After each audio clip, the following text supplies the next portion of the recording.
Smaller communities across Kentucky are also voicing their support. I think the name on everyone's minds tonight is Breonna Taylor. That controversial mural at UK's campus, it is coming down. Jefferson Davis statue is a symbol that divides us. People of color have been saying for years that that statue needs to go. White privilege is certainly a barrier to realizing Dr. King's dream. Everybody has to get off the sideline and get in the game and be part of the solution. No justice! The Black Lives Matter movement brought its fight to Frankfort today. Say my name! And Breonna Taylor's name was heard loud and clear. This protest is being intentionally held here at the Capitol because inside of this building is the office of Kentucky's Attorney General, and this crowd wants him to take action. They're calling for justice for Breonna. They want the Attorney General to arrest and charge the officers involved in her death. If there's nothing else that we do, we are committed to getting justice for Breonna Taylor. Hollywood stars like Jada Pinkett Smith and Common traveled to Kentucky to encourage people to keep fighting for change. This criminal justice system, that's all targeted for us. What the police are doing, that's all from slavery to the Reconstruction era, to the Jim Crow, to mass incarceration. And what the police are doing, they've been trying to keep us as second-class citizens for so long. The crowd also heard from Breonna Taylor's boyfriend, Kenneth Walker. He was there the night Louisville Metro Police used a no-knock warrant and entered Breonna's apartment. I know you ain't heard a lot from me, if anything, but I just want to let y'all know I appreciate all the love and support for me and most definitely for Breonna. She would appreciate it too. And Breonna's mom, Tamika Palmer, thanked everyone for fighting for her daughter.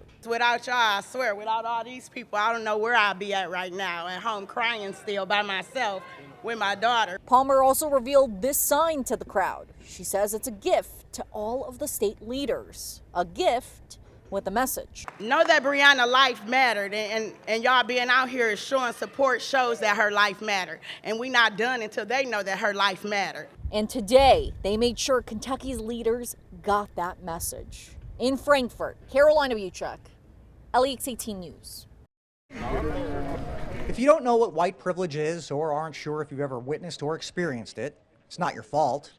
It's probably just because you're white. You asked me earlier this morning if I ever saw examples of white privilege out there, and the truth is I didn't. I couldn't come up with anything that I could readily speak to off the top of my head. There's a reason for that, and this former Lexington detective hit it on the head. And that may be something that I just am not very perceptive to because I'm white, and as a result, I mean, you could call that privilege in and of itself. You could call that the very definition of it. Sarah Fahim runs a foundation called We Run with Wolves, which offers personal and corporate empathy training. White privilege is one of the most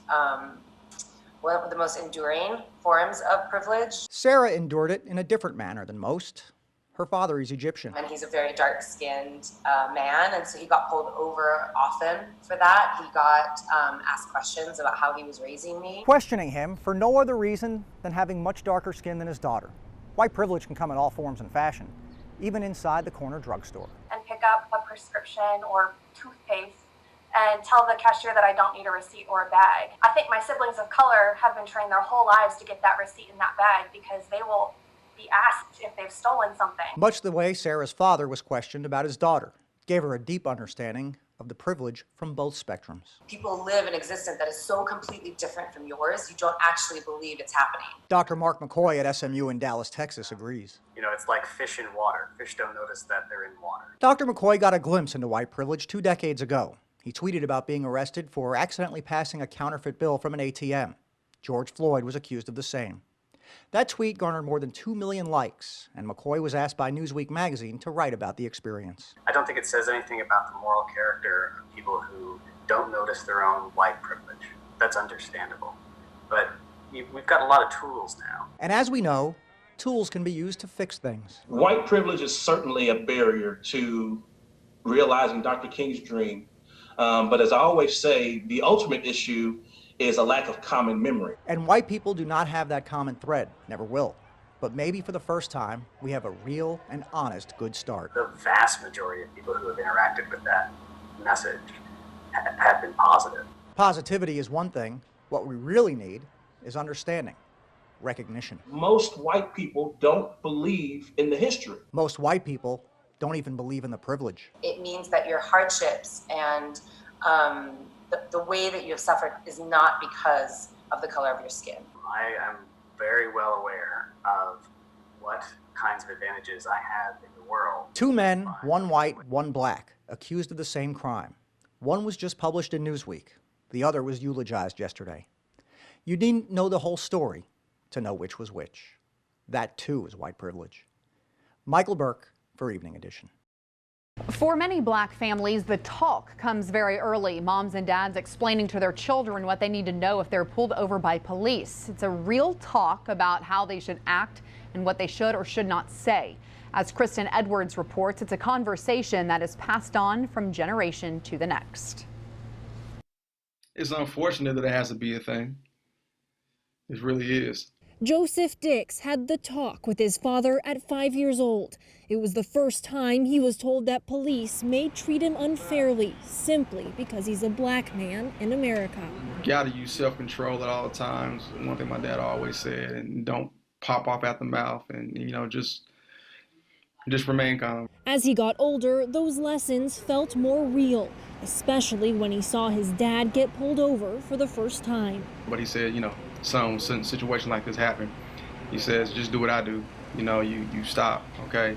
He says, you turn the car off, you put the keys on the dashboard, you put your hands on the steering wheel, and you just be respectful to the cops. When they pull you over, it's not always for the right reasons, but don't give them any extra ammunition to using this type of force. Now, as an uncle, he's helping to teach his nephew the same lesson, that being black means he has to be overly cautious around officers. As a black man, I'm automatically seen as more suspicious or more criminal. So they're already on edge when they approach my car. So I need to do my best to stay in character, keep myself at ease, calm, make sure that I don't do anything that might, set them off. Dick says he hopes one day the talk will no longer be necessary. We wish that we didn't have to have them, but we do. But understands that may never come to fruition. Kristen Edwards, WLEX-18 News. More than a century ago, the area next to the old courthouse in downtown Lexington was named Cheapside, meaning a place to sell. After the cholera epidemic in 1834, hundreds of slaves started being sold there. It took a civil war, the Emancipation Proclamation, and more years before the slave trade ended in downtown Lexington. But the pain is still felt by Lexingtonians today, causing a cry for the name to be changed, a sentiment that was brought to the forefront again during the 2020 Black Lives Matter protests. Mayor Linda Gordon announced Friday morning that the city's Parks Advisory Board unanimously approved a new name, the Henry A. Tandy Centennial Park. Henry Tandy was a freed slave who moved to Lexington from Estill County in 1865 and worked in construction on many buildings. He joined Alfred Byrd and formed a masonry contracting company called Tandy and Byrd. His company's most notable project was the historic 1899 courthouse, in which he said more than 1.5 million bricks were laid and remain today even after the 2018 renovation. He was a great architect. He was an enslaved person who became free. And then went through the process of kind of working his way to be one of the wealthiest black folks in this area. So just trying to kind of tell more stories of Lexington, and with him having so many fingerprints on that downtown area, it just made a lot of sense.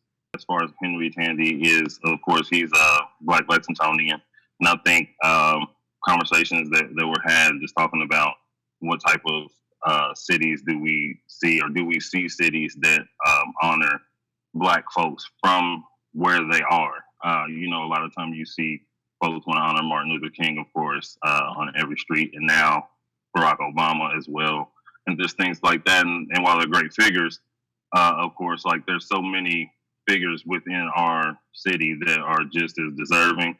Allen says Take Back Cheapside's push for the name change was effective due to persistence. When we first started Take Back Cheapside in 2016 and kind of the Confederate Monument debate started, there was a lot more hesitance, a lot more folks needing to do research, quote unquote, to kind of figure out where they want to be on these issues, and a lot of folks just afraid to step out on these issues. And this time around, after kind of the work that we've kind of laid here in Lexington with working to get the monuments removed from Cheapside Park, we've kind of built that goodwill up. But Allen says there's still more work to do.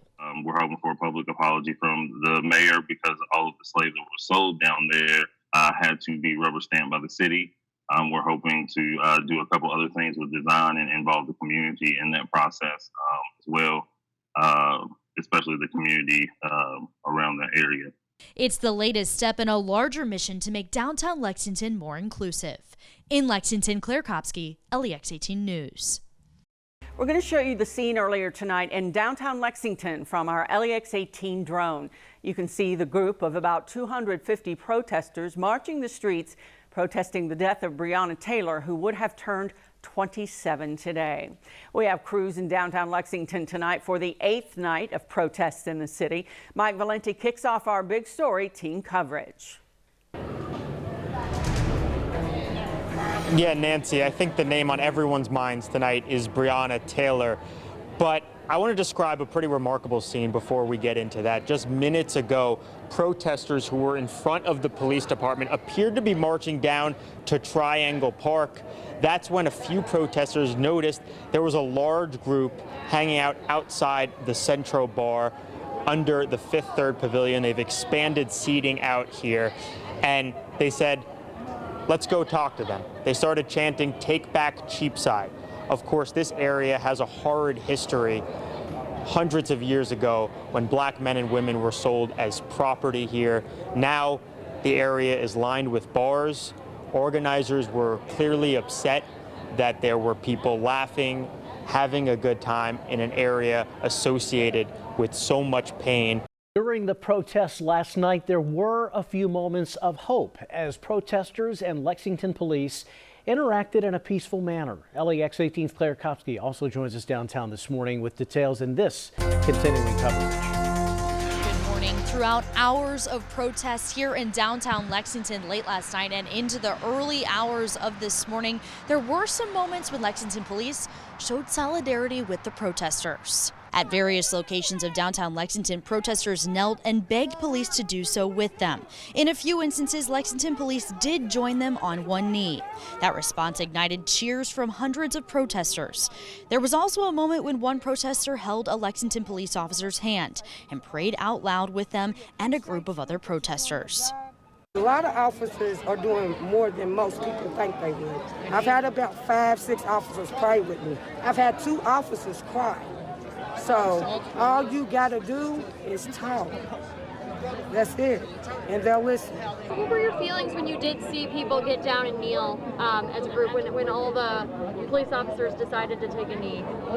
It made me feel like we made an impact, but at the same time, we could do more.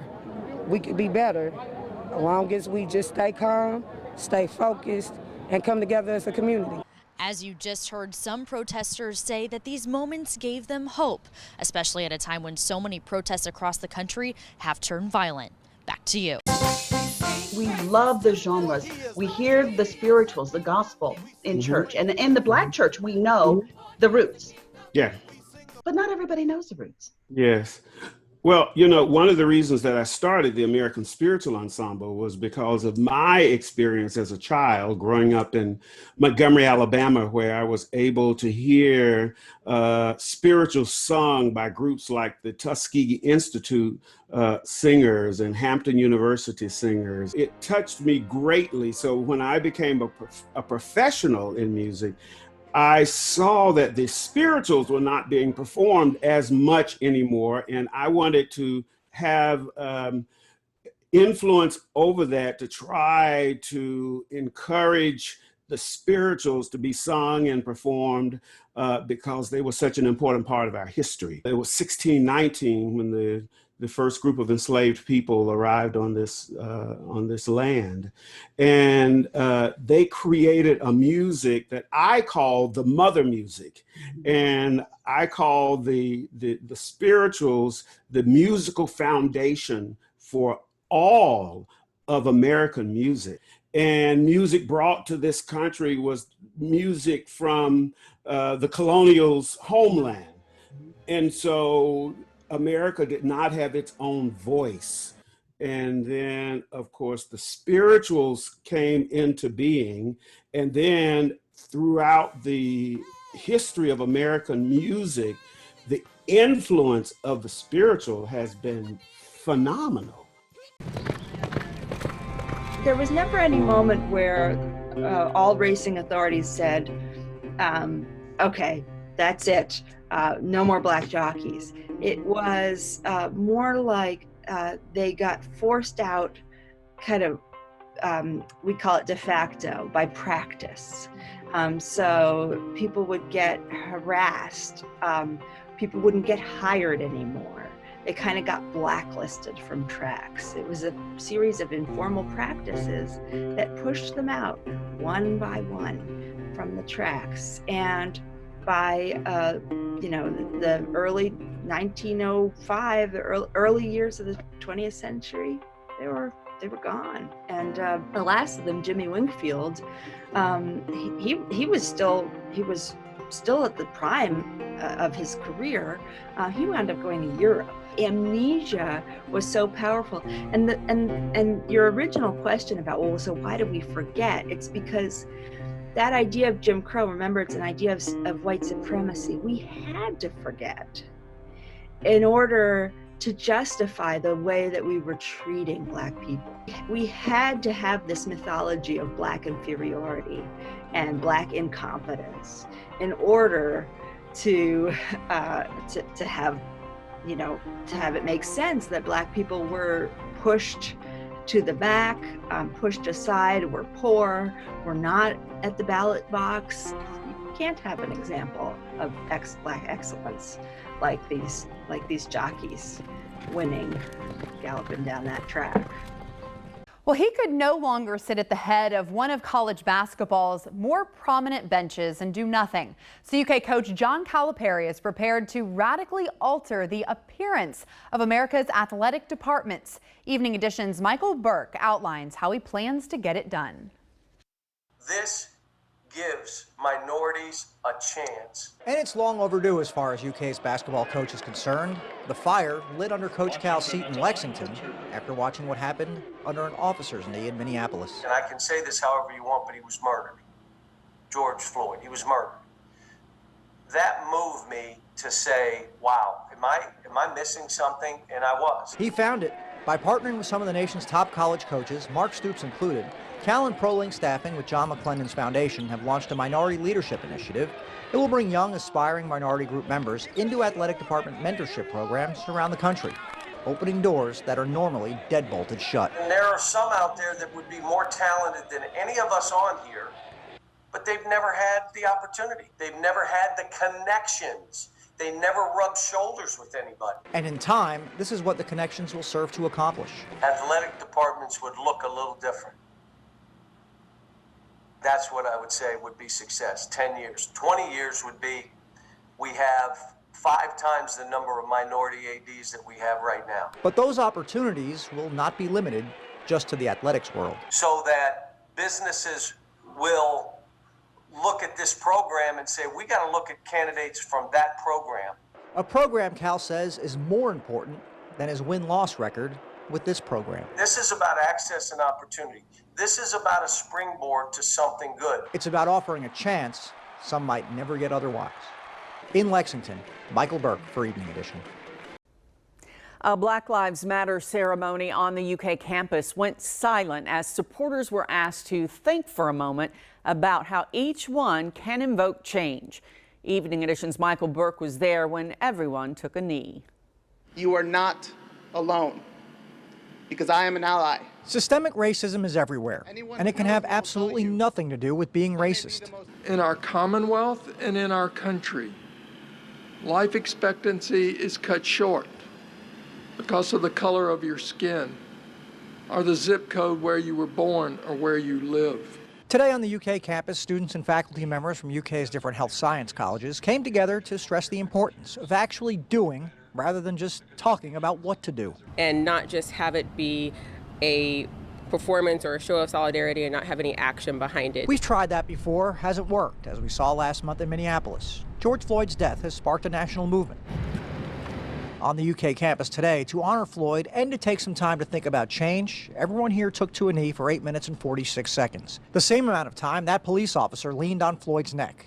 The same amount of time it took to add to that life expectancy statistic. We will know that we have changed when we can see the meaningful results that will be reflected in that the life expectancy of all of our citizens represents a full life of meaning and purpose. In Lexington, Michael Burke for Evening Edition. Many restaurants, salons, and shops have made major readjustments to operate in this new environment. Some attribute simply reopening to the kindness of neighbors. Since the death of George Floyd in police custody, protests to support the black community sprang up nationwide. Many are also throwing their support behind black-owned businesses, which are stretched all across Kentucky. LEX-18's Conroy Deluge talked to 4 owners who operate outside of Lexington, focused on rebounding, but also looking out for future generations. The name Trifecta BBQ Fish and Chicken contains 3 staples, but the restaurant is most known for turkey ribs. I've only met one person in 4 years that didn't like them. Tony Bryant moved to Kentucky 5 years ago, starting his business in Versailles before expanding to downtown Frankfort. I was going to have a 1-year anniversary this March, and then COVID hit. And that changed everything: staff size, finances, operations. Initially, it was rough. It was really rough. E.J. Fields launched Healthies in his hometown of Frankfort at just the age of 24. Before mid-March, his 5-year-old business was on track for more growth. At least those first 2 or 3 weeks, it was just so different, as it was for everybody. Siobhan Sanford opened Gigi's Illustration Salon so people with lower incomes had a place to get their hair done. Our salon is small and feels like home. The salon reopened last week and is now operating in a new normal with temperature checks, masks, and markers. We're not allowed to have a waiting room, and if clients do come, they have to make an appointment. We can't take walk-ins. Dexter Banks had to shut down his Lawrenceburg tattoo shop for 2 months, but the time off was bittersweet. I got to spend time with my daughter and spend time with her and really get that connection with them that I probably won't have a chance for a long time to do, you know, because I'm back at work again. All 4 businesses have weathered the COVID storm thanks to support from the community. But in the past 2 weeks, that has gone beyond donations, as there have been dozens of rallies across the state supporting the black community and Black Lives Matter following the deaths of Breonna Taylor and George Floyd, both killed at the hands of law enforcement. I saw a lot of solidarity and unity from everybody, all walks of life. And it was a beautiful thing. More people are listening, more people are paying attention, and I think more people are starting to care as it's starting to, you know, just hit home for people. It's a beautiful thing. I mean, yeah, there's been a lot of chaos, but that's centuries of anger built up. And that's just a big thing for me and anybody of color to have so much love and support right now, you know, even in small town Kentucky. Sanford is happy the Frankfort rally was peaceful for her daughter and thousands of others who went, but that doesn't change the pain she feels. It's very unsettling because I'm of mixed race, so it's like I understand both sides, but I don't understand the hate. That's the part that I just can't get over. As Bryant recalls the conversation his own father had with him concerning police. We knew if you get pulled over, you know, hands on the wheel, car off, yes sir, no sir, comply. But I've seen situations where people have done that and it didn't matter. And that's bad. He is optimistic that this time, listening may lead to real change. What I hope for is happening. There's conversation, and now it's time to see some type of resolution. Our generation, we continue to stand strong, but as we teach our youth the right things, that's how the long-lasting change will happen. I hope this is just a step further for just a better future. Reporting on the rebound in Kentucky, Conroy Deluge, LEX-18 News. The Deferred Action for Childhood Arrival program, known as DACA, shields more than 800,000 immigrants who were brought into this country illegally as children. DACA recipients, often called dreamers, can't vote in U.S. elections, but they are shaping the way many others will vote. Evening Edition's Sophia Millar explains why in this Vote 2020 coverage. According to the Center for American Progress, most DACA recipients have lived the majority of their lives in the United States. They've grown up with the American experience, but they aren't citizens. So while they won't be casting a ballot this election, they are mobilizing others to do so. Here in Kentucky, you'll find nearly 3,000 people whose lives will be shaped by the 2020 election, but who cannot legally vote. People like Veva Segura. I always knew that our status was different. Segura's family immigrated from Mexico to the United States when she was 7 years old. This is home. Lexington has been my home. In 2012, Segura's status stabilized with the creation of the DACA program. But the future of the program lies in the outcome of the election. So when she found out her boyfriend wasn't planning on voting, she took it personally. Like, you not choosing to vote or get registered is like you don't care about my future, because my life, like so many other people, are in the front lines of a lot of policies that are going to hurt our communities. Segura says having him register wasn't enough. Together, they downloaded a sample ballot, and Segura helped walk him through it. I think there's always something that we are able to do, whether you can vote or not. Segura isn't alone in taking on a role pushing loved ones to the polls. In a recent survey, more than 94% of DACA recipients said they plan to use their voices to encourage family and friends who are eligible to vote to do so. Jose Niño is that person for his family. If he can be the one vote difference, then that has a lot of significance. Niño says he took his stepfather to get registered the same day he became an American citizen. He's giving those who don't have a voice an opportunity to one day have a voice through his vote. And though they themselves can't take their voice to the polls, I just hope for the best. Maybe others will carry it for them. In Lexington, Sofía Molar, Evening Edition. El Programa de Acción Deferida para los Llegados en la Infancia, conocido como DACA, protege a más de 800,000 inmigrantes de la deportación, pero no les otorga la ciudadanía ni el derecho a votar. En Kentucky, el futuro de aproximadamente 3,000 recipientes de DACA depende del resultado de las elecciones del 2020. El futuro de beneficiarias como Veva Segura. I always knew that our status was different. Segura inmigró al país a los 7 años con su familia. Su estatus migratorio se estabilizó con la creación de DACA en el 2012, pero el futuro del programa será decidido por el próximo presidente.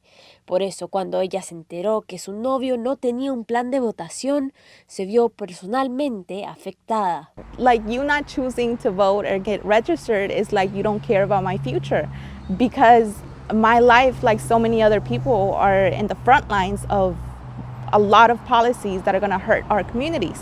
Segura no solamente motivó a su novio a registrarse a votar, pero también lo ayudó a navegar el proceso de votar por primera vez.